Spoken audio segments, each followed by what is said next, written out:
Hi guys, আসসালামু আলাইকুম। সবাই কেমন আছেন? আশা করি সবাই অনেক ভালো আছেন। চলে আসলাম সিরাজ ভাইয়ের সাথে। আজকে আছে ফিরোজ ভাই এবং আরেকজন আছে, এই যে সাইফুল ভাই। একটা ভাড়া ধরছে ভাই, তো আসলে ঘুরতে যাচ্ছি আমি। দেখতে থাকুন, আমাদের সাথে থাকুন। সো গাইস, এই জায়গাটার নাম হচ্ছে দেওয়ানপাড়া বাজার, বিল্ডিং দোকান বলা হয়।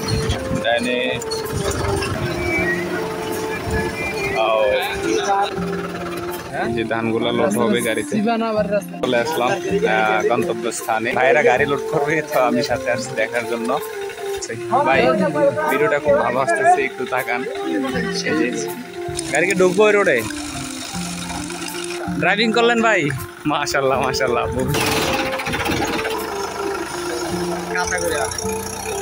সো গাইস, আসলে এত চিপ একটা রাস্তা, এই রোডে গাড়িটা ঢুকানো যাচ্ছে না, এই জন্য এখন পাকা ড্রাইভার হচ্ছে সিরাজ ভাই।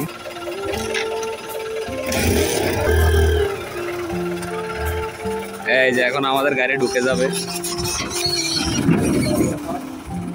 খুবই চিপা রাস্তা এটা।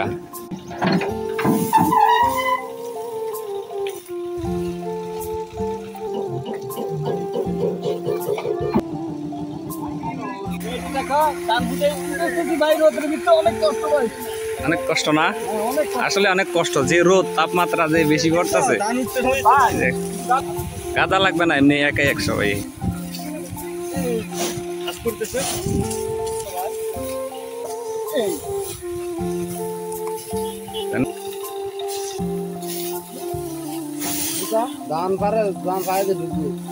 ড্রাইভার সব দিক নির্দেশনা দিতেছেন।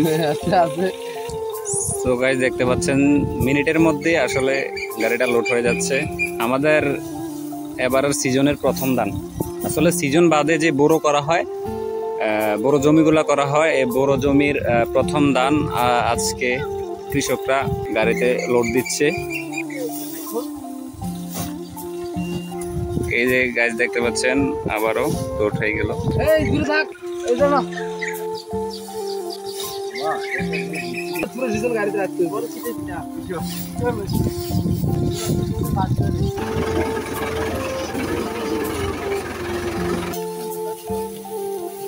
আপনারা দেখতেছেন এই যে কৃষক ভাইয়েরা যেভাবে ধান কাঁধে করে বাসায় নিয়ে যায়, ওইটা আসলে অনেক পরিশ্রমের একটা কাজ। আমাদের বড় ভাই এভাবে গাড়ি দিয়ে সার্ভিস দিয়ে থাকে।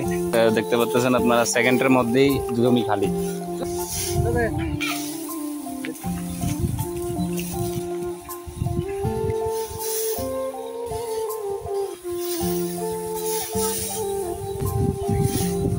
কাজটা কত তাড়াতাড়ি হয়ে গেল।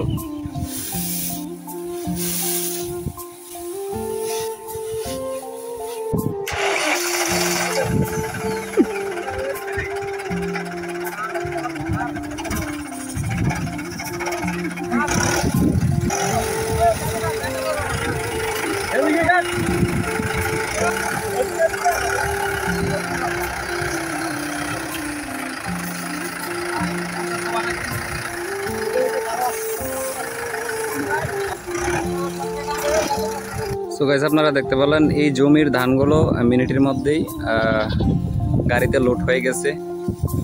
কৃষকরা আপনার কাঁধে করে মিনিটের মধ্যে দেখলেন কিভাবে ধানগুলো গাড়িতে লোড হয়ে গেছে, এখন বাসায় চলে যাবে। ভাই, বেশি রোদ লাগতেছে? আসলে কৃষকরা কতটা কষ্ট করতে হয় জমিগুলাতে, আপনারা নিজেরাই দেখুন। আজকে প্রথম গাড়ি চালাইলাম, এই গাড়িটা আজকে প্রথম চালাইলাম। আগে কখনো এই গাড়িতে আসলে ওঠাই হয় নাই সাহস করে। ওইটার পরে এই জমিটা তোলা হচ্ছে।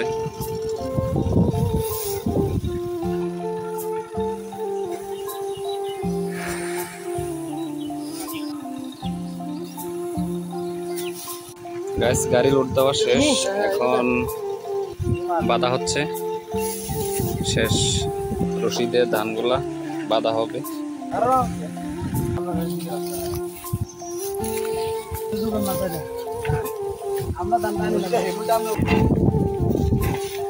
ভাই, তাহলে গাড়ি কি লোড দেওয়া শেষ? গাড়ি কি উঠবে? এই চাকা কি উঠবে? এটা আসুক আসুক। রাস্তাটা একটু রিক্সি, এই জন্য গাড়ি তেমন একটা বেশি লোড দেওয়া হয় নাই। আরো যাইবো ও মাই গড, অনেক কষ্ট হয়ে গেছে টার্নিংটা ঘুরাইতে। ভাই উঠবো নাকি ভাই, উপরে বেলে সমস্যা হবো নাকি? তো গাইস গাড়ি নিয়ে আমরা চলে যেতেছি কৃষকের বাড়িতে। ধান নিয়ে চলে আসলাম ধানের মালিকের বাড়িতে। ধানের মালিকের বাসা এটা।